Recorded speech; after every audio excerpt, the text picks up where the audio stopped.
Kaibigan, kaibigan, tayo'y aalis na at lilipat na agad sa bagong amo natin. Itong amo natin na 'to kakakuha lang sa'tin kagabi, binenta agad tayo. Oo nga kaibigan, eh.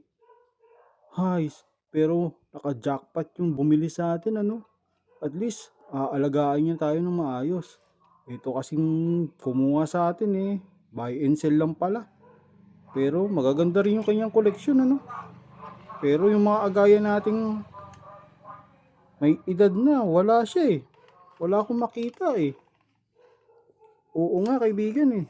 Pero at least yung nakakuha sa atin, talagang may koleksyon ng mga kagaya natin. O siya, antayin na lang natin daw yung lala mo brother, binook na tayo agad. Ang bilis naman nung nag-deal sa ating kagabi. Oo, rinig ko nga, eh. Parang di yata nakatulog. Pati nga tong isa nating kasama rito na si Dai naman, eh. Ay, si Dai na Robo pala, eh. Nakuha na din.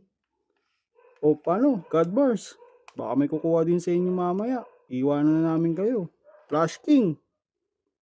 Si Flash King naging eroplano. Ako, mukhang siya pa ata yung iiwanan. Oo nga, kakaingit. Pero okay na yan. At least may bago na tayong amo. Oh, halika na. Manahimik na tayo. Baka mamaya bawiin pa tayo nung nagbenta.